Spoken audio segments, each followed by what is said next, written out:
and to participate in its launch meeting today. We have an important task ahead of us: to empower and resource all health forces across the world, to work together for the speedy development and deployment of new solutions to manage and overcome the COVID-19 pandemic. We need new solutions for prevention, testing, and treatment of COVID-19. We all know we need them fast.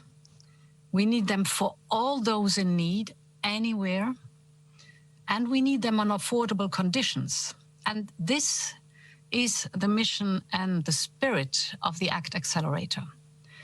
And that is why the ACT Accelerator was set up only 4 months ago. We will learn today from Dr. Ngozi and Sir Witty the progress already made. I must say I'm so impressed by what has already been done in just 4 months' time. And let me therefore say thank you to all the persons and all the organizations involved in delivering on the ACT Accelerator's goals. The co-conveners in the different pillars, the delivery partners, the industry, both large and small, many foundations, and many, many more. My thanks notably go to the World Health Organization and to you, Dr. Tedros, the Director General, for the excellent cooperation and drive in taking forward the ACT Accelerator. And indeed, we have seen a tiny virus threaten our health and wreaking havoc to our global economy and to our way of living and working. We have seen that the virus does not respect borders or conventions. We are all affected. Globally, up to 95% of the population is still at risk. And developing countries are particularly vulnerable. 100 million people could slip below the poverty line. But also industrialized countries are not safe. Resurgences of the virus are taking place in many countries. And if we wanted an experience of what it means that no one is safe until everyone is safe, there is probably no tougher lesson to be learned as from this pandemic. We are in it all together. And we will only get out of it all together. Our joint response to coronavirus pandemic shows that the world can rise to the challenge together. Our scientists are sharing data as never before. Our research funders are coordinating priorities and best practices across the globe. Our regulators are speeding up procedures for approving medicines and exchanging information. Our companies are taking risks in scaling up development and manufacturing for global supply. Global health organizations, networks, and foundations are joining forces. Countries are pledging resources and committing to universal and fair access to tests, treatments, and vaccines. I would like to warmly and profoundly thank all world leaders who have committed support and resources at the pledging event that we organized together on the 4th of May and on the 27th of June. You made it possible for the ACT Accelerator to take off and to be the unique and unprecedented global cooperation that it has become in such a short period. It is now our task to reinforce this momentum, to facilitate the ACT Accelerator's work, and to show to the partners involved that they deserve our support. Through the ACT Accelerator, the world can and will invest in common solutions and common goals, common goods that will save lives and ensure safety for all of us. Well, it is difficult to find a more compelling investment case. The European Commission will remain deeply and entirely committed to the success of the ACT Accelerator. Stella Kyriakides, our Health Commissioner, will represent the European Commission in the Facilitation Council with my full support and that of our fellow commissioners. And I am so grateful to South Africa and Norway for having accepted to co-chair the ACT Accelerator Facilitation Council. Thank you very much, Cyril, and thank you very much, Erna, for your commitment and for your leadership. Together with that of the many other leaders in this Facilitation Council, you will make the ACT Accelerator even more a success. The world needs it. We all need it. And with that, I want to hand back the floor to you, Dr. Tedros, my friend. Thank you so much. Vielen Dank, my sister Ursula. I would now like to welcome the United Nations Secretary General, Antonio Gutierrez. Mr. Secretary General, the pandemic has demonstrated why, more than ever, the world needs the United Nations. Faced with a common threat, we need a common response. WHO has played a leading role, but because the pandemic is so much more than a health crisis, it has demonstrated the full attention of the entire UN system. Thank you for your leadership in harnessing the power of the UN in support of the overall coordination of the international response through WHO. Through the UN Crisis Management Team, the Supply Chain Task Force, the Global Humanitarian Response Plan, and more. Thank you for your leadership. And Mr. Secretary General, you have the floor. Dr. Tedros, Excellencies, ladies and gentlemen, dear friends, the COVID-19 pandemic continues its surge around the world. The #1 global security threat in our world today is the virus. It is our common enemy. Yet we still continue to struggle to collectively make all the decisions and devote all the resources we need to defeat it. But it's not too late. We must start immediately by massively expanding new and existing tools that can rapidly respond to the new cases and provide vital treatment to suppress transmission and save lives, especially over the next 12 months. I know many pin their hopes on a vaccine, but let's be clear, there is no panacea in a pandemic. A vaccine alone cannot solve this crisis, certainly not in the near term. But starting now, a vaccine must be seen as a global public good, available and affordable for all, because COVID-19 respects no borders. And we must fully support efforts designed to speed up the development and availability of new COVID-19 diagnostics, therapeutics, and vaccines, and ensure equitable global access and allocation. We have just such a mechanism in the Access to COVID-19 Tools Accelerator, or ACT Accelerator, a groundbreaking collaboration that has gathered the World Health Organization and a remarkable group of the key international actors. When I joined the launch of the ACT Accelerator 4 months ago, we presented a vision to ensure that the world will emerge from this crisis together, where the formidable capacities of the world's leading global health agencies will be deployed in the battle against COVID-19. And today we have a proof that this vision is feasible. During the startup phase, the ACT Accelerator core partners have worked tirelessly to demonstrate that this unique model of cooperation works. They have proven that game-changing rapid diagnostics are possible. They have started rolling out to all countries the only proven therapy for severe COVID-19 disease. They have built a broad dynamic vaccine portfolio and established a COVAX vaccines facility encompassing 170 countries. And through the work led by WHO, it has established an equitable allocation framework for the rollout of these tools. The ACT Accelerator is the global solution we are looking for. Now we need to make important political choices if the world is to reap its promise. First, we need a quantum leap in funding to increase the chances of a global solution to get the world moving, working, and prospering again. The $3 billion contributed today have been critical as a seed funding for the startup phase of the ACT Accelerator. But we now need 35 billion more to go from startup to scale up and impact. There is real urgency in these numbers. Without an infusion of $15 billion over the next 3 months, beginning immediately, We will lose the window of opportunity to further advance research, build stocks in parallel with licensing, start procuring and delivering the new diagnostics and therapeutics, and help countries prepare to optimize the new vaccines when they arrive.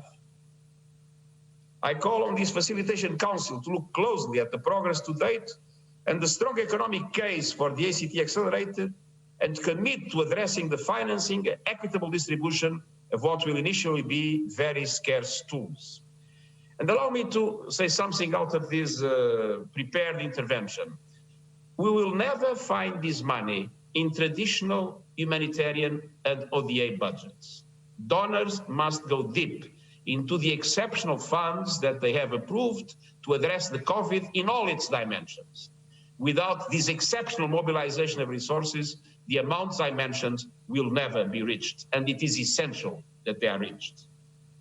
And we must also overcome, and this is linked to the possible lack of funding, the worrying trend of numerous parallel initiatives and nationally focused efforts that would only not be undermining an effective global response, it would be self-defeating.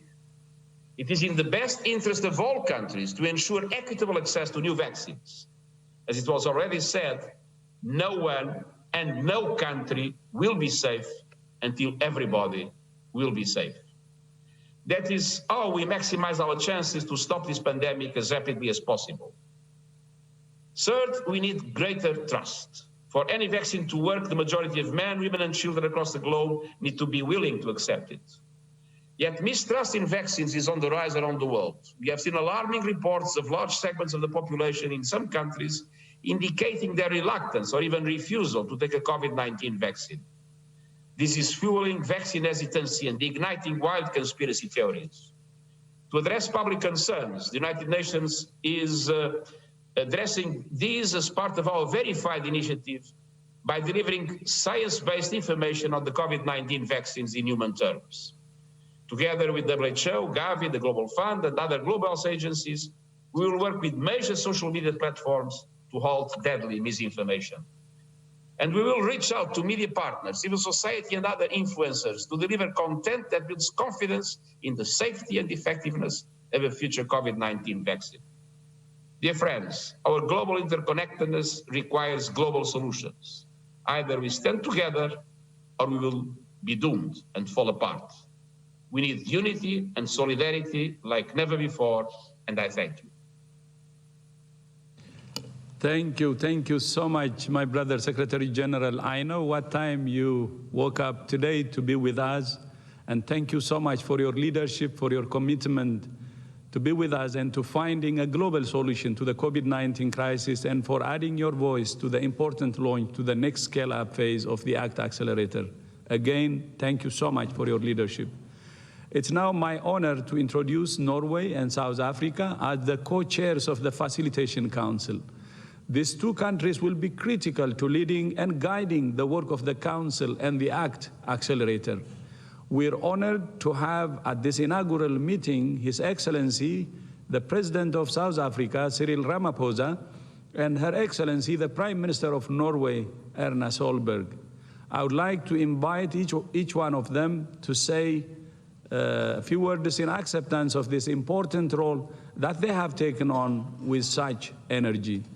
Starting with President Ramaphosa, your leadership, both at the chair of the African Union, as leader of one of the world's major market-shaping countries, has been hugely important in advocating for the ACT Accelerator. You have supported the vision and objectives of the ACT Accelerator since its launch, and been a champion for the need to invest in health systems.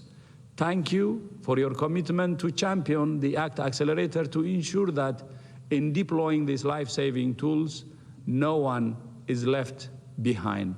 Your Excellency, President Ramaphosa, you have the floor. Thank you, Dr. Tedros, and my sister Ursula, and your Excellencies, ministers.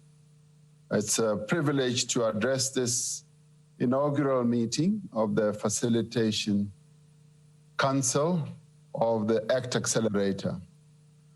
I do indeed accept the honor that has been bestowed on my country to co-chair the Council alongside my friend and my sister, Prime Minister Solberg. The ACT Accelerator is a groundbreaking and innovating mechanism, a product of perhaps an unprecedented, ongoing and steadfast collaboration. Since it was set up, and it was a privilege to participate in the process of setting it up, it has achieved promising results and is now poised to deliver what I believe will be much more. The pandemic has indeed taken a heavy toll and continues to do so on all of us. It has led to the loss of lives, economic and social hardship, and insecurity throughout the world. We now have to speed up the process of finding tools to combat the pandemic. I'm sure we will all agree that faced with a pandemic such as COVID-19, it is essential that humanity should have a sense that if and when a vaccine is developed, all countries, including my own continent, Africa, should benefit and not be left behind. Humanity requires that a vaccine should be regarded as a public good to benefit all. We cannot achieve universal health coverage when the COVID-19 vaccine is available only to countries that are well-resourced in terms of research, manufacturing, distribution, and service. As long as someone in the world has the coronavirus, however remote they may be, we are all at risk from the resurgence of COVID-19. We therefore need to move swiftly to ensure that everyone has access to the vaccine once it's developed at the same time. Countries must together, acting in solidarity, support current global initiatives to fund COVID-19 vaccines. And this initiative is very important to achieve that goal. We should use all available infrastructure to conduct research to find safe and effective vaccines. The efforts by the WHO to enable collaboration among scientists to conduct clinical trials is very welcome.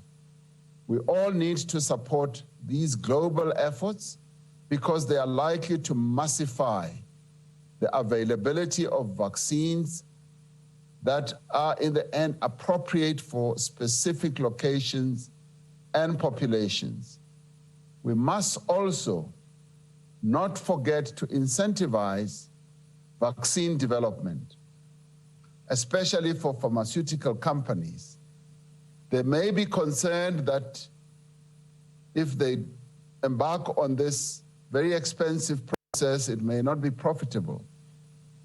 As some have already done, governments may need to subsidize the development of vaccines as an incentive to ensure fast and adequate production. As a global community, we must encourage people to participate in safe clinical trials of different vaccines. The ACT Accelerator is vital to achieve these goals.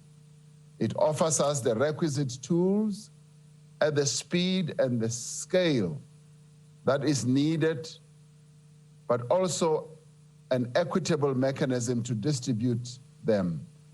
Now that it is a proven functioning mechanism, we must waste no time in rallying support with the political and crucial, the financial resources it needs to succeed. Now, as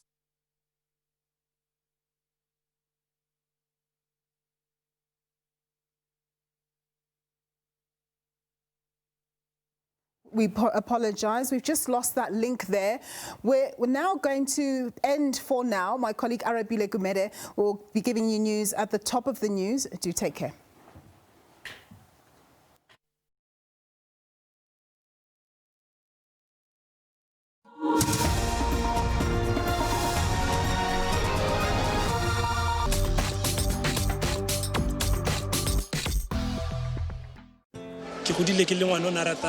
Organizer. Today, I'm a modeling coach, I'm a patient organizer. 200 since its launch, and are a champion for gender equality and women's health. Thank you also for Norway's vision and leadership in establishing and hosting the Coalition for Epidemic Preparedness Innovations, CEPI, which is now playing a vital role in supporting the development of vaccines. Your belief that together we can move mountains and combat this global health crisis in a united way has been a beacon for the world. In this spirit of togetherness and solidarity, I welcome you as co-chair, joining my sister Ursula, of this ACT Facilitation Council. Your Excellency, Prime Minister Solberg, you have the floor. Thank you. Excellencies, partners, friends. Norway is honored to accept the invitation from the World Health Organization and the European Commission to the Access to COVID-19 Tools Accelerator Facilitation Council, or ACT-A Facilitation Council, as I've understood, will be easier to say. I'm delighted to be sharing this role with South Africa and my good colleague, President Ramaphosa. The impact of the global COVID-19 pandemic is devastating, and it's affecting countries unevenly. The work of the Council will be important to ensure a collective response to a collective problem. I pledge to continue our strong commitment to global solutions to this crisis and to advocate for the ACT Accelerator. The world needs resources, effective coordination, and instruments to tackle the pandemic. The ACT Accelerator will play a key role in a global, cross-sectoral coordination mechanism, and I'm proud to be able to contribute. The ACT Accelerator has already achieved impressive results. The world has shown that it is able to come together at a time of crisis. But the challenge ahead is still formidable. The resource gap remains enormous. The pandemic is causing a vast range of problems, and it's dynamic. The needs of countries differs, and they will change over time. It may be important to find a uniform and fixed, impossible to find a uniform and fixed definition of what is a fair approach. Therefore, we must respond to the needs as they emerge, and we must do so together. Norway will work tirelessly to ensure that the common principles are established and followed, and that all countries and actors are listened to, so that we can maximize our results together. And we, as world leaders, need to sustain and strengthen our joint efforts. Through the ACT Accelerator, governments, organizations, industries, and civil society need to join forces as never before to speed up the development of vaccines, tests, and treatments.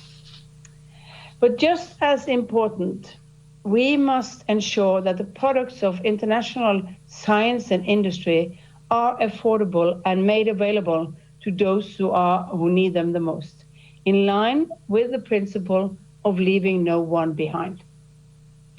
As I've said before, this is a human rights issue, and it's a global health security issue. As co-chair of the Council, I will encourage these efforts and work to secure a transparent, accountable, and inclusive approach that also takes the gender perspective into account. The COVID-19 pandemic has highlighted the crucial importance of health to national welfare and economies and stability. We cannot afford to fail in our global efforts to beat this pandemic.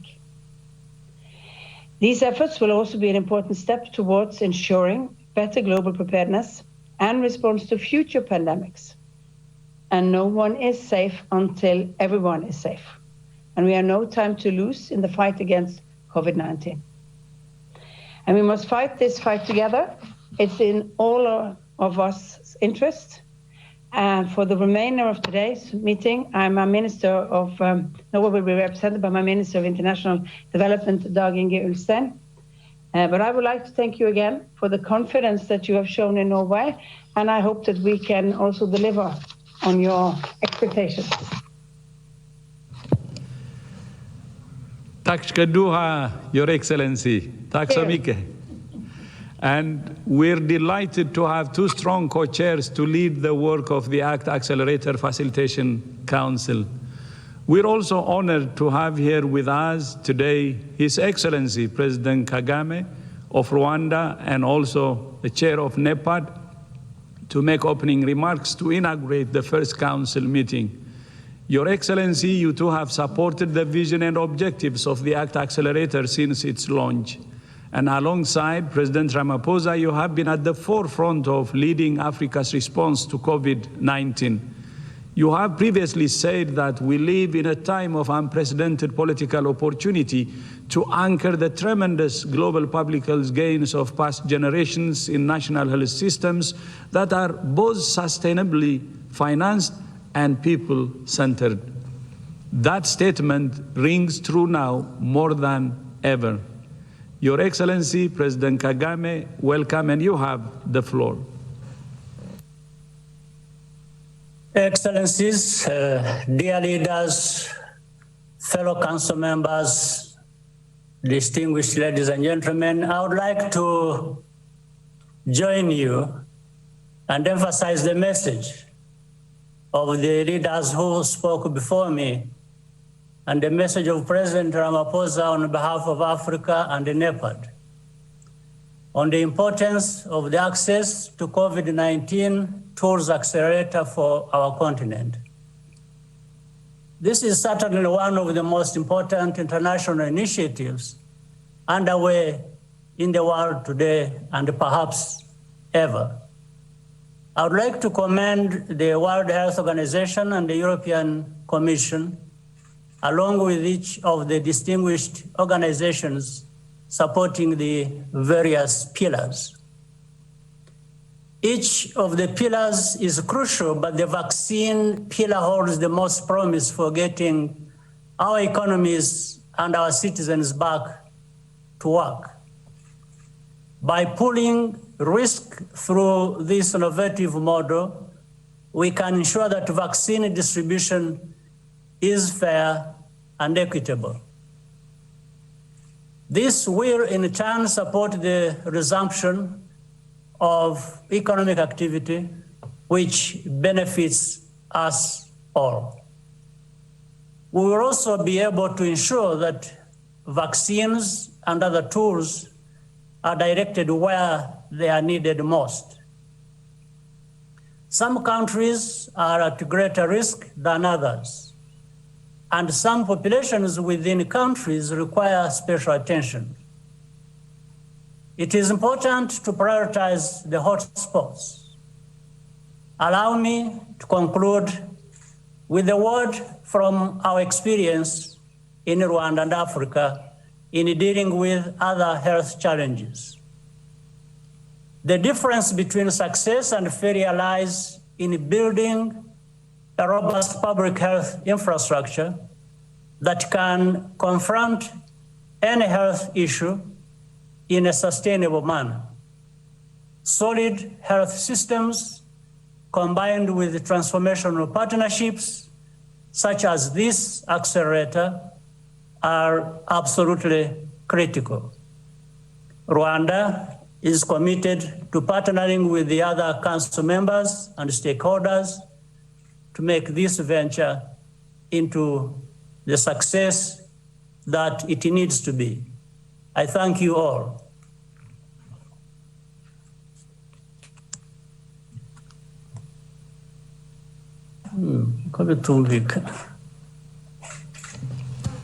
Murakoze Chane, Your Excellency, President Kagame.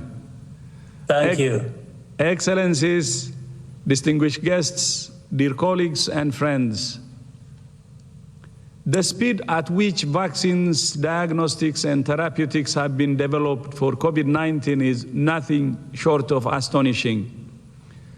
It's a testament to the incredible advances in science and technology the world has made in recent years. We're now in the process of establishing a consensus on the international allocation of these products. But the ACT Accelerator will not be able to deliver on its goals without a significant increase in funding.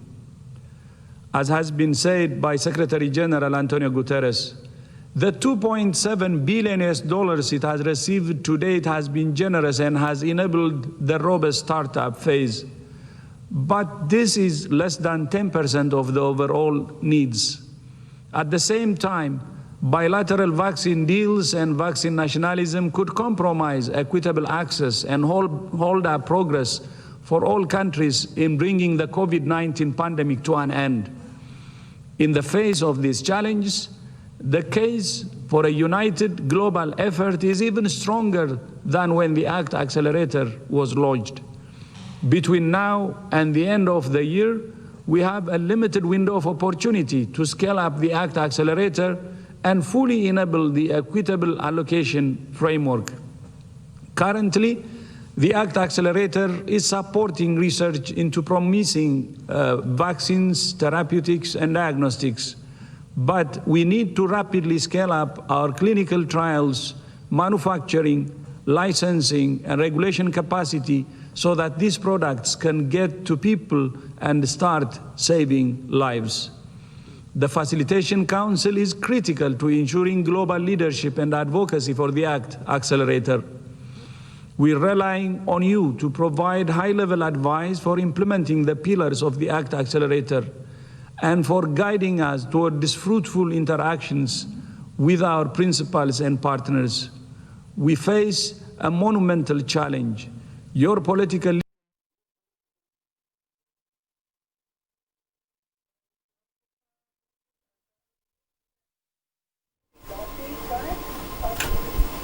Unfortunately, losing a little bit of that link there with the Minister of Health of South Africa, Dr. Zweli Mkhize, and the Minister of International Development of Norway, Mr. Dag Inge Ulstein, to lead us through the remainder of the Ministerial Segment of the meeting.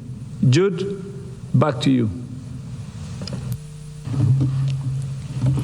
Thank you very much, Director General and Your Excellencies.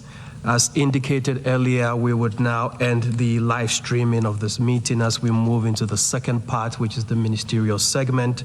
And I do have the pleasure to recognize the two co-chairs for this Ministerial Segment, the Honorable Ministers for South Africa and Norway, Dr. Zweli Mkhize and Dr. Dag Ulstein.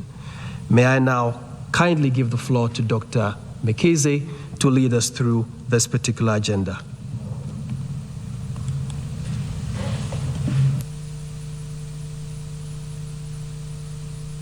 Thank you very much, Jude.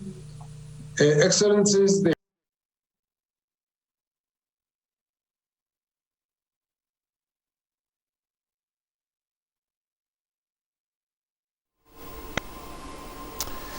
Yeah, it doesn't seem that we can have a steady line with regards to that. So we apologize truly for that break in transmission. Unfortunately, things not necessarily looking too great there out of that cooperation. So unfortunately, we're going to try to move on then, and we'll try to get back.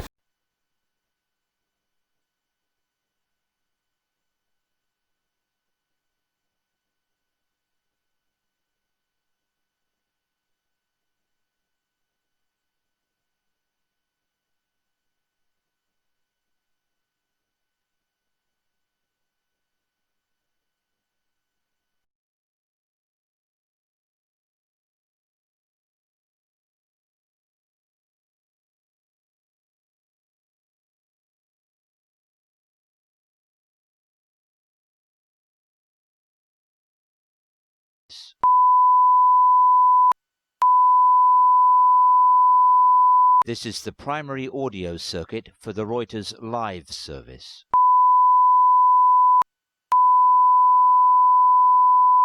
This is the primary audio circuit for the Reuters live service.